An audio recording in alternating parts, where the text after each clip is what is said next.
दोस्तों, team India ने टी20 series की शुरुआत कटक के मैदान पर शानदार तरीके से की, जहां पहले ही मुकाबले में भारतीय टीम ने साउथ अफ्रीका को 101 रनों से मात देकर एक तरफा जीत दर्ज की। मैच की शुरुआत टॉस से हुई, जिसमें भारत को बल्लेबाजी मिली। शुरुआत उम्मीदों के मुताबिक मजबूत नहीं रही। शीर्ष क्रम जल्दी गिर गया और स्कोरबोर्ड पर 78 रन पर 4 विकेट हो गए थे। टीम दबाव में दिख रही थी और ऐसा लग रहा था कि भारत 150 रन तक भी मुश्किल से पहुंच पाएगा। लेकिन इसी मुश्किल घड़ी में भारत को मिला सबसे बड़ा सहारा, हार्दिक पांड्या। तिलक वर्मा के आउट होने के बाद हार्दिक पांड्या क्रीज पर आए और आते ही अपने इरादे साफ कर दिए। दूसरी ही गेंद पर उन्होंने जोरदार छक्का झड़कर बता दिया कि वह पिच की परवाह नहीं करने वाले। धीरे धीरे उन्होंने अपना नेचुरल खेल दिखाना शुरू किया और चौकों छक्कों की बरसात कर दी। साउथ अफ्रीका के गेंदबाज, जो शुरुआत में खतरनाक दिख रहे थे, हार्दिक के सामने बिल्कुल बेबस नजर आने लगे।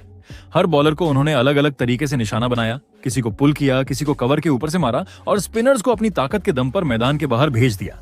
हार्दिक की इस पारी का सबसे बड़ा असर यह रहा कि भारत की पारी, जो लड़खड़ाती हुई 140 तक पहुंचने की कोशिश कर रही थी, वह 175 के बड़े स्कोर पर पहुंच गई। हार्दिक ने सिर्फ 28 गेंदों में नाबाद 59 रन बनाए। उनकी इस पारी में आए 6 चौके और 4 बड़े छक्के यह साबित कर गए कि क्यों वह भारत के सबसे खतरनाक फिनिशर माने जाते हैं। उनका स्ट्राइक रेट 210 से अधिक रहा, जो टी20 क्रिकेट के हिसाब से बेहद शानदार है। भारत के लिए हार्दिक की इस पारी का महत्व इसलिए भी ज्यादा था क्योंकि वह इंजरी से वापसी कर रहे थे। इतनी लंबी चोट के बाद लौटते ही मैदान पर ऐसा तूफान लेकर आना किसी भी खिलाड़ी के लिए आसान नहीं होता। लेकिन हार्दिक ने दिखा दिया कि वह मानसिक रूप से कितने मजबूत हैं और टीम के लिए बड़े मौके पर किस तरह खड़े होते हैं। इसके अलावा हार्दिक ने इस मैच में एक खास उपलब्धि भी अपने नाम की। उन्होंने अपने टी20 इंटरनेशनल करियर में 100 छक्कों का आंकड़ा पूरा कर लिया। वह ऐसा करने वाले सिर्फ चौथे भारतीय बल्लेबाज बने। उनके पीछे अब केएल राहुल हैं, जबकि उनके आगे विराट कोहली, सूर्य कुमार यादव और रोहित शर्मा जैसे दिग्गज हैं। ये उपलब्धि बताती है कि हार्दिक सिर्फ फिनिशर नहीं, बल्कि एक पावर हिटर हैं, जो मैच की दिशा अकेले बदल सकते हैं। भारत के 175 के स्कोर का पीछा करने उतरी साउथ अफ्रीका की शुरुआत बेहद खराब रही। अर्शदीप सिंह ने पहले ही ओवर में क्विंटन डिकॉक को बिना खाता खोले पवेलियन भेज दिया। इसके बाद ट्रिस्टन स्टब्स को भी 14 रन पर अर्शदीप ने चलता किया। एडन मार्करम, जिन्होंने कुछ अच्छे शॉट खेले, अक्षर पटेल की अंदर आती गेंद को समझ नहीं पाए और बोल्ड हो गए। डेवॉल्ड ब्रेविस ने तेजी से रन जरूर बनाए, लेकिन बुमराह की गेंद पर सूर्य कुमार यादव को कैच दे बैठे। इसके बाद साउथ अफ्रीका के बल्लेबाज मानो डर के साये में आ गए हों। विकेट गिरने का सिलसिला थमता नहीं दिख रहा था। पूरी टीम सिर्फ 74 रन पर सिमट गई, जो उनका टी20 इंटरनेशनल में सबसे कम स्कोर है। इस जीत में भारत के गेंदबाजों का प्रदर्शन वाकई शानदार था। अर्शदीप, बुमराह, वरुण चक्रवर्ती और अक्षर, चारों ने 2-2 विकेट लिए, जबकि हार्दिक और शिवम दुबे को भी 1-1 विकेट मिला। लेकिन यदि इस मैच का असली हीरो एक खिलाड़ी था, तो वह निश्चित रूप से हार्दिक पांड्या थे। उनकी 59 रनों की नाबाद आतिशी पारी ने भारत को बड़ी जीत दिलाने की नींव रखी। चोट से वापसी पर इतना बड़ा प्रभाव छोड़ना किसी साधारण खिलाड़ी के बस की बात नहीं। उनका प्रदर्शन न सिर्फ इस मैच का टर्निंग पॉइंट था, बल्कि पूरी सीरीज का माहौल सेट कर गया। वही दोस्तों, हार्दिक पांड्या को इस मैच का मैन ऑफ द मैच चुना गया और मैच खत्म होने के बाद इंटरव्यू में उन्होंने जो बातें कहीं, वे सभी के लिए चौंकाने वाली भी थीं और दिल छू लेने वाली भी। हार्दिक ने बड़ी ईमानदारी से माना कि टीम से बाहर रहना उनके लिए बेहद कठिन वक्त था। वह बोले कि इतने लंबे समय तक क्रिकेट से दूर रहकर सिर्फ रिहैब, ट्रेनिंग और इंतजार करते रहना आसान नहीं होता। शरीर के साथ साथ दिमाग भी थक जाता है, लेकिन उन्होंने हार नहीं मानी। उन्होंने कहा कि उन्होंने पूरी मेहनत के साथ खुद को तैयार किया, चाहे फिटनेस हो, बल्लेबाजी हो या मानसिक मजबूती। उन्होंने इस दौरान घरेलू क्रिकेट खेला ताकि मैच की लय वापस आ सके। हार्दिक बोले कि जब इतने लंबे ब्रेक के बाद आप मैदान पर लौटते हैं, तो सबसे बड़ा डर यही होता है कि क्या आप पहले जैसा खेल पाएंगे या नहीं। लेकिन अब जब उन्होंने भारत के लिए इतनी महत्वपूर्ण पारी खेली, तो उन्हें अपने ऊपर गर्व है कि उन्होंने मुश्किल हालात से निकलकर टीम के लिए योगदान दिया। इंटरव्यू में उन्होंने बताया कि वापसी के दौरान उनकी रोहित शर्मा और विराट कोहली से लगातार बातचीत होती रही। दोनों ने उन्हें न सिर्फ तकनीकी सलाह दी, बल्कि मानसिक रूप से भी मजबूती दी। हार्दिक ने कहा, रोहित भाई और विराट भाई से बात होना मेरे लिए सबसे बड़ा सहारा था।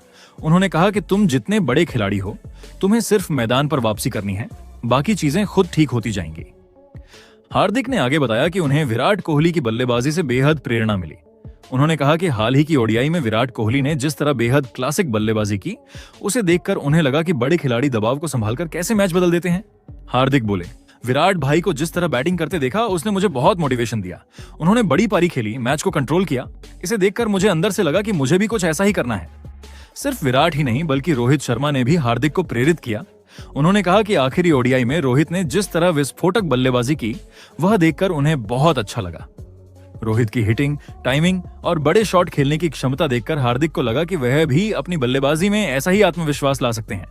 उन्होंने कहा, रोहित भाई ने जिस तरह खेला वह देखने लायक था। उनके शॉट्स ने मुझे प्रेरित किया कि मैं भी वापस आकर इसी तरह सकारात्मक और आक्रामक क्रिकेट खेलूं। हार्दिक ने पूरे इंटरव्यू में बार बार कहा कि उनकी वापसी आसान नहीं थी। उन्हें यह डर भी रहता था कि लोग उनसे बड़ी उम्मीदें रखते हैं और वह उन उम्मीदों पर खरे उतर पाएंगे या नहीं। लेकिन जब उन्होंने इस मैच में 28 गेंद में 59 रन की नाबाद पारी खेली तो उन्हें लगा कि उनकी मेहनत रंग लाई। उन्होंने कहा कि यह सिर्फ एक पारी नहीं थी बल्कि उनके लिए एक तरह की राहत भी थी कि वह अभी भी भारत के लिए बड़े मैच में प्रदर्शन कर सकते हैं। उन्होंने यह भी माना कि जब वह इंजरी से बाहर होकर लौट रहे थे तब मानसिक दबाव सबसे बड़ा था। उन्हें लगा था कि टीम में जगह के लिए उन्हें बहुत कुछ साबित करना होगा। लेकिन जब उन्होंने भारत की जर्सी पहनकर मैदान पर कदम रखा तो सब कुछ अपने आप वापस महसूस होने लगा। हार्दिक ने यह भी बताया कि रोहित और विराट जैसी शक्तिशाली क्रिकेट सोच रखने वाले खिलाड़ियों के साथ बातचीत करना किसी भी खिलाड़ी को बेहतर बनाता है। दोनों ने उन्हें यही सलाह दी कि वह खुद पर भरोसा रखें और अपनी नेचुरल गेम खेलें। उन्होंने मुझसे कहा कि तुम जब नेचुरल गेम खेलते हो तभी भारत को सबसे ज्यादा फायदा होता है।